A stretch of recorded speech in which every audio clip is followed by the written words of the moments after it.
Like everything is new, the sunburst flowers calling on Mondays overdue. But I call like everything is new, the sunburst flowers calling on Mondays overdue. Say hey guys. Hi guys. Hey there, potato heads. My name is Kuda, but you can call me Potato Mommy, and welcome back or welcome to my YouTube channel. I make all sorts of YouTube content, so subscribe. Okay, today we have your favorite potato with us because we wanted to say thank you. Can you say thank you? Thank you. He's eating popcorn. But we just wanted to say thank you guys because we hit 300 subscribers yesterday. And yeah, if you are not subscribed, be sure to subscribe because this is where it's at. Period.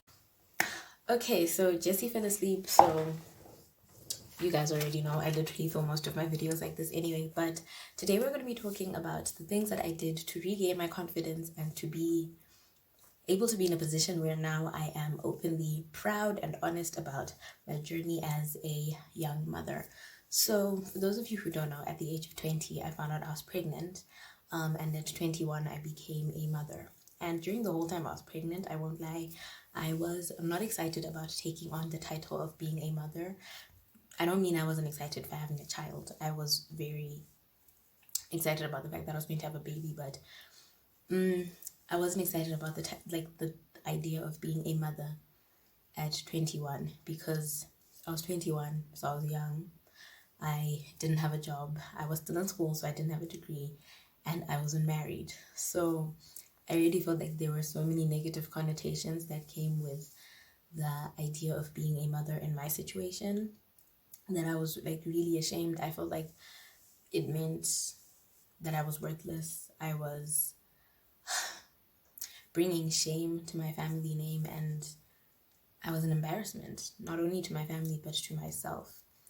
And then after having a child, that changed. I started to view not only myself, but my whole situation differently. And when that happened, I even realized that the way people treated me was different. But more importantly, the way I treated myself was different. The way I saw myself was different. And the way I loved myself was different.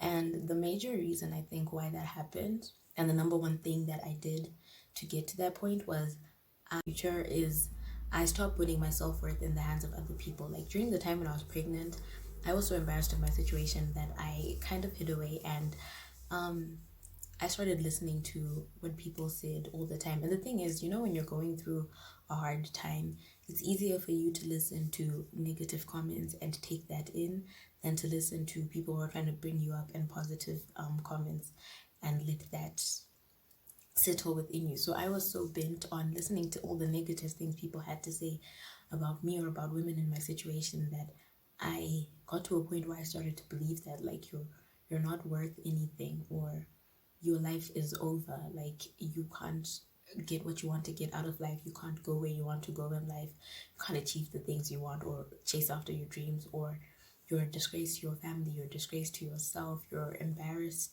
You're an embarrassment to yourself and to your family. And then because I listened to that so much, I made it a thing. Like I wanted to prove all those people wrong. Like I wanted to prove to everyone that I can be a mother at my age, and I can do this and I can do that, and I can write my own narrative, which is what I am about now. But the thing is, back then I was set on proving that to everyone else, but not to myself. So because of that, I did everything in my power to please other people, to make them see all the good things that were happening to me, all the positive changes that were happening, that I could be a good mother and still be young and relevant and cool, and still be focused on school, and still be about that money and everything. And I was taking on all this burden and all this weight in a bid to try and prove people wrong, people that don't mean anything to my life now, people that haven't added any value to my life now, people who, now that I think about it, I'm like, the only thing these people ever added to my life was doubt in myself and negativity, and they didn't ever make me feel like I was worth anything. So why am I trying to prove anything to them? So when I got to that point, I realized the only person I needed to prove wrong was myself. I needed to prove to myself that no matter what situation I was in, I could come out of this swinging. I could come out of this on top of things and be 10 times better than what I was before. And when that happened, things started to align to me. Like for me, things have started to align for me. I've started to move differently, to speak about myself differently, to speak to people differently, to love myself differently and more intentionally and more positively. Like the things that I want out of life, I know now, and I'm doing everything possible to get to that point. Like I became focused on making sure I was good for me and for my son and not for the rest of the people. And I think other things that I did to help me. Sorry, I'm reading from my journal because I actually wrote about this like a few weeks ago, but we're not gonna get into that.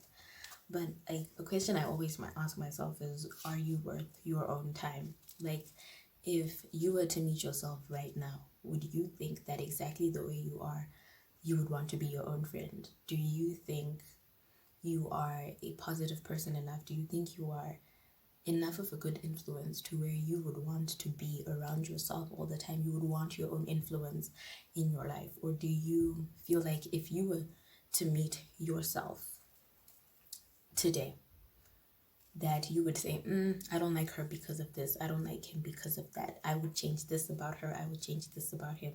Because if that's the case, then that's what you should work on. You should be in a position where you feel like if you were lived to be the only friend you had under the sun, you would be totally and completely content.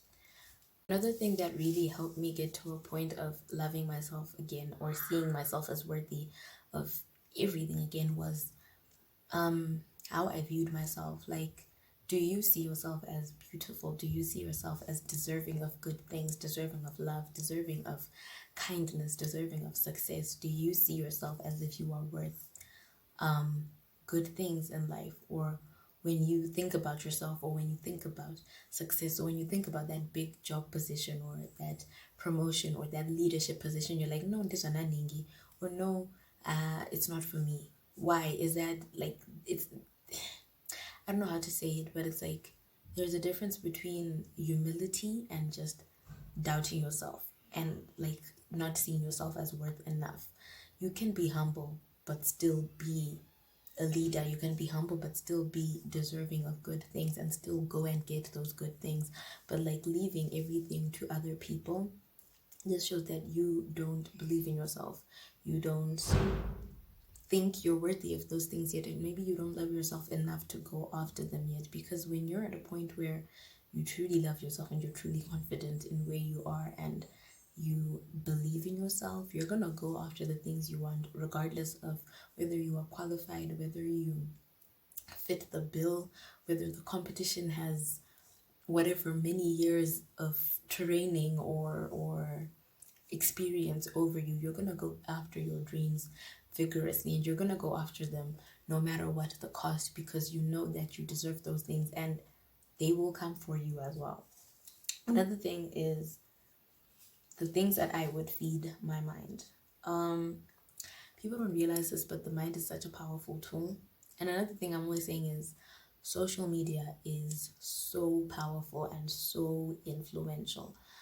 I personally don't subscribe to the idea that I don't know how to say this without sounding rude, but I don't subscribe to the idea that influencers make you not love yourself personally. And the reason why I'm going to say this is because you run your social media, you run, like, you're the one who's running your Instagram, your Facebook, whatever, your Twitter.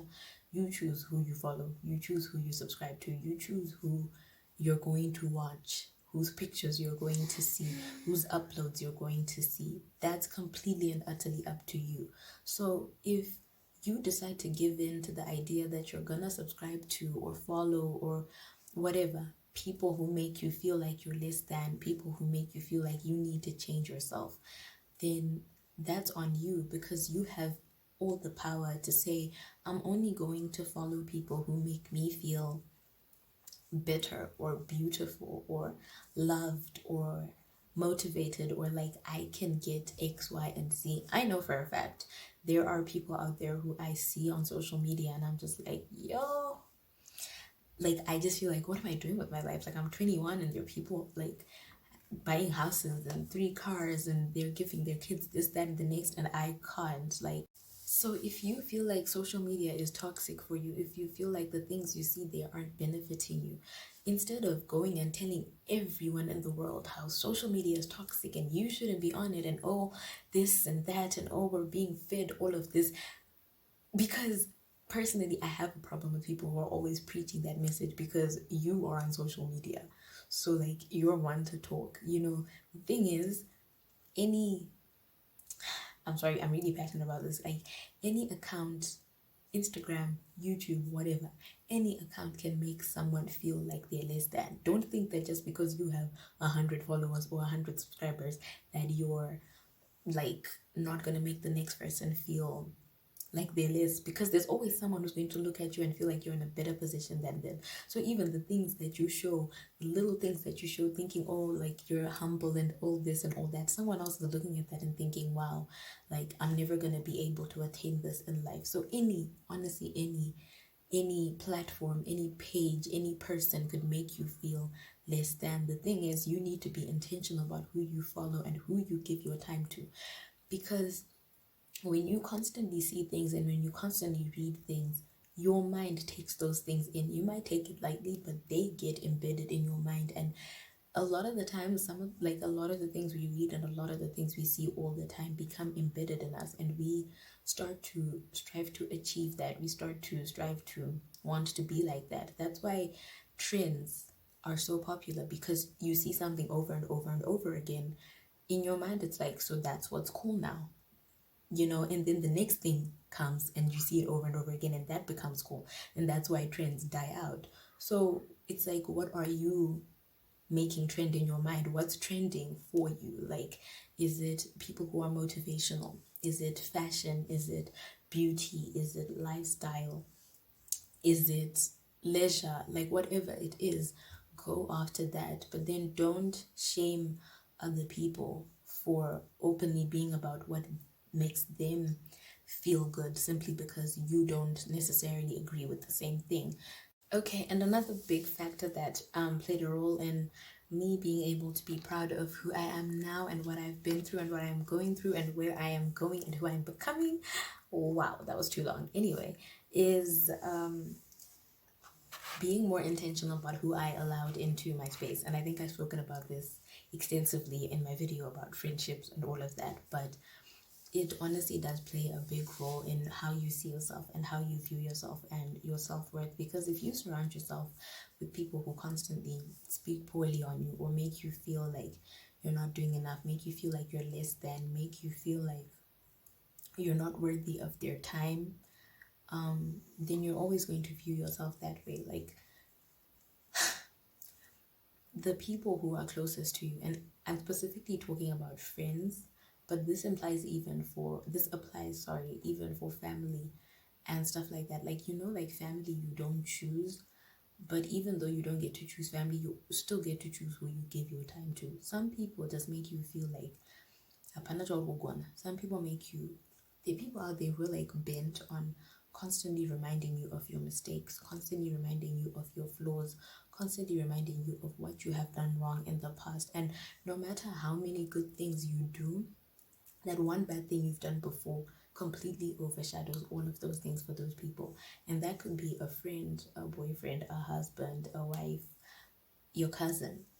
There are people out there who just always want to remind you of the bad things you have done and the bad places you have been, or the negative places in your life, even after you've moved on from them, even after you've bettered yourself, even after you've become someone else. There are people who constantly want to bring you back to that position and bring you back to that time, because they feel more relevant when you're always thinking about that. Like, there's some people where it's like, once you start getting better and once you better yourself, once you become the person you want to see in the mirror every day, they start to realize they're not worthy of being in your life as that person. So they always want to remind you, oh, I was there when you were doing this, or I was there when you were doing that, or I forgave you when you did this, and I forgave you when you did that. And it's like, yeah, okay, but what are you doing for me now? Like, how are you benefiting me now?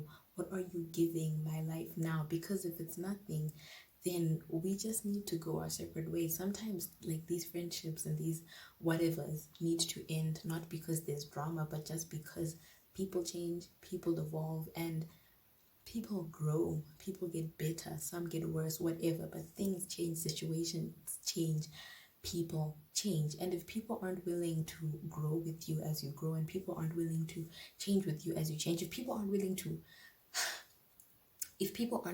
embrace you as you become more yourself, as you find yourself, as you change, as you better yourself, if you find people are not willing to embrace you during that time and embrace the good things that are coming out of your life and the good things you are receiving and the good things you are becoming, then those people need to leave your life, because clearly they only want you when you're in a space where you need them, in a space where you rely on them, you depend on them, you can't do without them. And that's honestly something so crippling, because ask yourself, like, if you've given yourself the break you deserve. Like, have you forgiven yourself? You just need to cut yourself some slack sometimes, because if you constantly put yourself in a position where you have to always remind yourself, Kuti, that can be so. Not that I'm saying you shouldn't, okay? It's healthy to always remind yourself that you came from this and you overcame it. Because I always remind myself of things. But reminding yourself to show yourself growth is different to bringing yourself back into that place all the time. Because that does nothing for you. Like, how are you growing? How are you moving? How are you advancing? You need to give yourself a break. You need to not be so hard on yourself sometimes. Like, sometimes you just need to not be so hard on yourself and realize that everyone is flawed, everyone is messed up, we all make mistakes, we all do things that we're not proud of. It's only that some things are visible, some things we don't see, some things go by and no one makes noise about it, some things happen and everyone talks about it, but we've all done something we're not proud of. We've all come out of a situation that is not the most ideal and is not the best, but you need to realize that you can't change that. You can't go back in time and you can't fix it. You can't prevent it from happening. And even if you could just prevent it from happening then. I'm pretty sure you are going to do something else sometime in the future anyway. So you can't just keep wishing to, like, correct all the mistakes you've made in the past. Give yourself a break and understand that those things are done. You can't change them. You can change, though, how you see yourself now and how you move on going forward. I am always preaching, honestly, that there is no mistake under the sun that can go without forgiveness.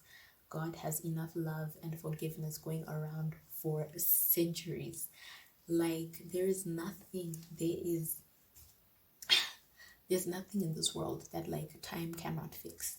So give yourself time and give yourself a break and breathe and relax and know that in time things will be good.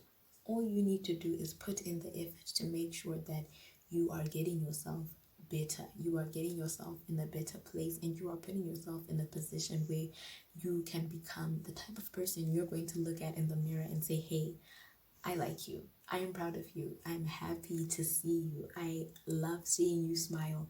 You're beautiful. You are worth good things in life, and you are going to go so far, and I cannot wait to see it happen.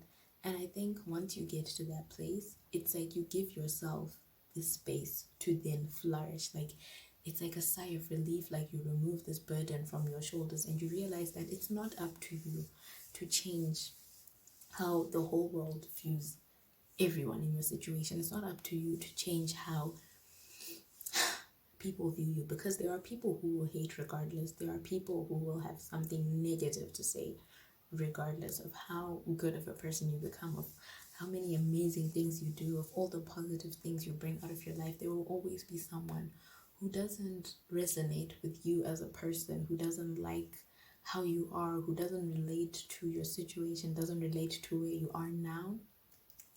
And there's nothing wrong with that. Absolutely nothing wrong with that. But it's not your job then to feel like you need to get them on your side, because it just doesn't happen like that. It's not realistic, and it's not good for you to feel like you have to beat yourself up all the time trying to make other people like you, trying to make other people. So at the end of the day, I guess the most important thing to realize is that you are you. You are the only you under the sun. There is no other Kudakwashi Nyamasana, my Jessie, potato mommy under the sun like me. We could have the same name, we could look the same, but I am completely different, and I am an individual, and I am who I am. And that's the best thing that I bring to the table, is my individuality, is who I am. And if you can't love who you are, if you can't love the things that make you different, if you can't love the things that make you significant and make you an individual, you're always going to feel the need to subscribe to an idealistic version of beauty and worth and success and everything, which does you no good and gives you no benefit in this life. Okay, so Jesse just walked back into the room, which means that he is tired of waiting, and that means this is the end of this video. Thank you guys so much for watching. From me, Potato Mommy, and I'm sorry, I hit your face. My sister. Okay, can you say from Potato? Hello, my sister. You're saying hi. You're saying hello. My name is Jessie. Hello, my sister. Hello, my sister. Okay, Papa. Okay. Can you say from Potato? Hello, my sister. Okay. Oh, your name is Potato? Hello, my sister. Hello. And from me, Potato Mommy, that is it, Hello, guys. my sister. Hello, Okay. my sister. Okay, we get you. We hear you. That is it, guys. We will catch you guys in the next one. We are sending you guys love and light. Bye. Bye.